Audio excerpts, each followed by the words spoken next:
ሳዑዲ አረቢያ ውስጥ የተሰራ አሳፋሪ ድርጊት ነው። ይሄ ቪዲዮ ተመልከቱት።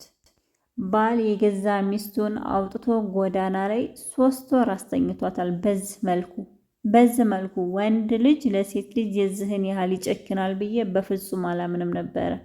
ይሄ ቪዲዮ ሳውዲ አረቢያ ሆናችሁ የምትሰሩ እህት ወንድሞቼ፣ እንደዚሁም ያልሆነ ትዳር ይዛችሁ ባልሆነ ትዳር እየተጨመላለቃችሁ እያለቀሳችሁ የምትኖሩ እህቶቼ፣ ይሄ ቪዲዮ የዚች እህታችን ስቃይ ለእናንተም አስተማሪ ሊሆን ይገባል። እህታችን የደረሰባት በጣም የሚያሳዝነው ነገር ሳውዲ አረቢያ ውስጥ 3 ወር ሙሉ በገዛ ባሏ ወታ ጎዳና ላይ ተጥላ እንደምታዋት በዚህ መልኩ ሁኔታ ትገኛለች። እንግዲህ እኛ የምንፈለገው ባለን ሰዓት ነው። አንድ ሰው ከሌለው ማንም ፈላጊ የለውም። አንድ ሰው ምንም አይነት ገንዘብ ከሌለው ማንም ጠያቂ የለውም። በዚህ መልኩ ታዲያ እህታችን ጎዳና ላይ ወርቃ ትገኛለች። እውነት ለመናገር እጅግ በጣም ነው የሚያሳፍረው። በጣም ነው የሚያሳፍረው። ወንድ ልጅ በሴት ልጅ ላይ የዚህን ያህል ጨክኖ የገዛ ሚስቱን አውጥቶ ሻሪያ ላይ ማስተኛት፣ እሱ ቤት ውስጥ ተኝቶ ማደር ምን ያህል መጨካከን ነው። ይሄን ቪዲዮ ሁላችሁም ላይክ ሼር አድርጉልኝ። ቻናሌን ሰብስክራይብ ያላደረጋችሁ ሰብስክራይብ አድርጉልኝ። እንደዚሁም ይሄ ቪዲዮ ለሁሉም ሰው መማሪያ መሆን ስላለበት ባካችሁ ሁላችሁም ላይክ ሼር ማድረጋችሁን አትርሱ። አረብ ሀገር ላይ ሆናችሁ ያልሆነ ትዳር ያላችሁ፣ እንደዚሁም ደግሞ ባሎቻችሁ በጣም ጨካኝና አረመኔ መሆናቸውን እያወቃችሁ ከእናንተ የሚፈልጉትን ነገር ሲያጡ አውጥተው ጎዳና ሳይጥሏችሁ በፊት እባካችሁ ጥንቃቄ ማድረግ አለባችሁ። አረብ ሀገር ላይ የሚሰሩ እህቶቼ ከ100% 10% እንኳ በጤነኝነት መግባት እያቃተው ዛሬ ላይ አሳቧ፣ ህልሟ፣ ፍላጎቷ ተሳክቶላት የምትገባ እህት የለችም። አገር መታ የምታለቅስ፣ አረብ ሀገር ሁና የምትሰቃይ፣ በጣም በየቀኑ የምታለቅስ እህትና ወንድሞች ነው ያሉነት። ስለዚህ ይህን ቪዲዮ ሁላችሁም ልታዳምጡት ይገባል። አንደኛ ጥንቃቄ ማድረግ እስካለባችሁ ድረስ የሰው ልጅ ትዳር ሲመሰርት ባሌ ይጠቅመኛል እንጂ ባሌ ይጎዳኛል ብሎ የሚያገባ የለም። ግን በዚህ ሁኔታ አንድ ባል ሚስቱን አውጥቶ መንገድ ላይ መጣል ማለት ምን ማለት ነው? ማለት ወዴት ለመሄድ ነው? ምንስ ለመዳረስ ነው? መዳረሻችን ምንድን ነው? ወላሂ በጣም ነው የሚያሳፍረው። በጣም ነው የሚያሳዝነው። አንድ ባል ሚስቱን መንከባከብ ባለበት መንከባከብ ይቻላል።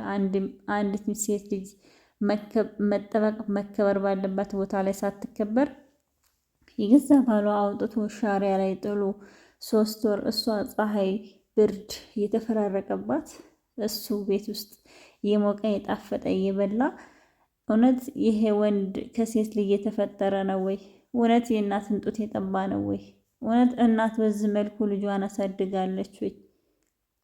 ምን አይነት አረመኔና ምን አይነት ጨካኝ ነው? ምን ግፍ ብትሰሩ፣ ምን ሴት ልጅ ብትበድላችሁ፣ በሴት ልጅ ላይ ግን የምትሰሩት ጭራሽ ስደት ላይ ሆናችሁ፣ ጭራሽ አረብ ሀገር ላይ ሆናችሁ ሴት ልጅ በዚህ መልኩ የምታስለቅሱ ወንዶች፣ እውነት እናንተ ምን አይነት ልብ ነው ያላችሁ? ምን አይነት ህሊና ነው ያላችሁ? እውነት በጣም ነው የምታሳፍሩት። ያንተን እህት ወይንም ያንተን እናት አይደለም እህትህን፣ እናትህን አይደል እናትና አባትህ አንድ ሆነው አባትህ እናትህን በዚህ መልኩ ሲበድላት ብታይ ወላጅ አባቴ ነው ብለህ አትለውም። እህትህ ሴት እህትህ በዚህ ሁኔታ ስታለቅስ ብታይ እውነት እንኳን እህትህ ላይ አይደለም ቀርቶ የሰው ልጅ ላይ እንደዚህ ሲፈጠር የምታዩ ሰዎች እውነት ምን ያህል ስሜት እንዳለው ታውቃላችሁ? ሴት ልጅ እውነት እናንተ ፈልጋችኋት አቅፋችኋት ሲያደራችኋት ገላ ዛሬ መንገድ ላይ ወርቆ ቆስሎ ሲታይ በዚህ ሁኔታ እናንተ ዛሬ የምትኖሩኝ የዛሬ አበባ የነገ ጨለማ ናችሁ። ዛሬን ትኖራላችሁ፣ ነገ ደግሞ የምትጠፉበት ምን እንደሆነ መጥፊያችሁ አታውቁትም። እያያችሁት ነው። ዓለም በአሁኑ ሰዓት ተገለባብጣለች። ዓለም በአሁኑ ሰዓት ቆስላለች። ህዝብ ለህዝብ እንደዚህ ሁኔታ አላቅም። ስለዚህ እኔ ልላችሁ የምፈልገው ለእህቶቼ ባሎቻቸውን ማክበር ባለባቸው ቦታ አክብሯቸው፣ መውደድ ባለባቸው ውደዷቸው። ግን እንደዚህ ራሳችሁን እስከምትጎዱ አውጥቶ እናንተን አላምጦ ተፍቶ እስከሚተፋቸው ድረስ አሳልፎ ለጅብ እስከሚሰጣቸው ድረስ አጠብቁ። የሰው ልጅ አዎ መጽሐፍ አይደለም ሁልጊዜ ብታነቡት አያልቅም። የሰው ልጅ ሁልጊዜ ብታጠኑት አይታፈዝም፣ አይጠናም። ግን አንዳንድ ጊዜ ደግሞ ስትኖሩ ሰውን ታውቁታላችሁ፣ ልኩን፣ ማንነቱን፣ እሱነቱን እና እናንተ ወርቃችሁ የሚያነሳችሁ ሰው በቁማችሁ ምን አይነት ሰው መሆን አለበት? እናንተ በቁማችሁ የሚወዳችሁ ስትወርቁ ጭራሽ ምን ያህል ጫና እንደሚያሳድርባችሁ ማወቅ አለባችሁ። እና እኔ ወላሂ በዚህ ሰሞን ቪዲዮ እየሰራሁ አይደለም ስለማይመችኝ፣ ግን እኔ በጣም ነው ያሳዘነችኝ። የሰው ልጅ ጤና በመሆነ ሰዓት ወይም ደግሞ ከእጁ ገንዘብ ባለው ሰዓት ከሆነ የሚፈለገው ታዲያ ለምን ባል ያስፈልጋለን? ባል ማለት እኮ የሚስቱ ጎን የሚስቱ መከታ ነው አይደለ? ሚስቱን ጠባቂ ሚስቱን ሰታሪ ነው እንጂ ሚስቱን እንደፈለገ የሚያደርግ አይደለም። አንድ ባል ለሚስቱ መሆን ያለበትን ካልሆነ፣ አንድ ሚስት ለባሏ መሆን ያለባትን ካልሆነች ታዲያ ለምን ትዳር አስፈለገ? እውነት በጣም ነው የሚያሳፍረው። በዚህ ሁኔታ ግን ደግሞ ስታገቡ የማታውቋቸውን ዝም ብላችሁ እረኛ እያገባችሁ የማታውቋቸውን ሰዎች እየመረጣችሁ በማታውቋቸው ሰዎች ልባችሁ እየተሰበረ መኖር የለባችሁ። ስለዚህ እህቶቼ እባካችሁ ጥንቃቄ አድርጉ። እውነት የምታገቡትና የእናንተ የምትመርጡትን ሰው ለዩ። እናንተን የሚጠቅማችሁ ማን ነው? እናንተን የሚጎዳችሁ ሰው ማን ነው? ምን አይነት ሰው ነው? ከምን አይነት ሰው ጋር ነው የምትግባቡት? ከምን አይነት ሰው ጋር ነው ህይወታችሁ መቀጠል ያለበት? ትኩረት አድርጉ። ወላሂ ህይወት ልንገራችሁ፣ ፍቅር ፍቅር ፍቅር እንላለን፣ ግን አንድ ቀን ሲቀር ይቀራል። ሁሉም አንድ ቀን ይቀራል እና ለሚቀር ዓለም እናንተ ዝም ብላችሁ አትግሩ። ራሳችሁን ጠብቁ ነው የምለው። ሀቂቃ በጣም ነው የምታሳዝነው፣ በጣም ነው ልብ የምትሰብረው።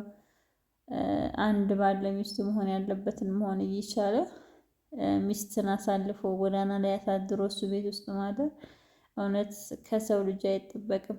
የሰው ልጅ ሰውነቱ በምንድን ነው የሚገመተው? አንድ ሴት ሊመከበር ባለባት ካልተከበረች፣ ባሏ ካላከበራት ማን ነው የሚያከብራት? ማለት ሚስቱን ማስከበር የሚችለው እሱ ነው። ስለዚህ እንደዚህ አይነት ወንዶችን ደግሞ ሴቶች ተወዷቸዋላችሁ። አሁን በዚህ ሁኔታ እህታችንን አውጥቶ መንገድ ላይ ጥሏት ነገ እኔ ጋ ይደርሳል አትይም፣ ነገ እኔ ጋ ይፈትነኛል አትይም። እና ራስሽን ጠብቂ። ይህን ነው የምለው። ወላሂ በጣም ነው ያሳዘነችኝ። አረብ ሀገር ላይ ስትሰሩ ስትለፉ ስትደክሙ ሁሉም ሰው ፈላጊያቸው ነው፣ ሁሉም ሰው ጠያቂያቸው ነው።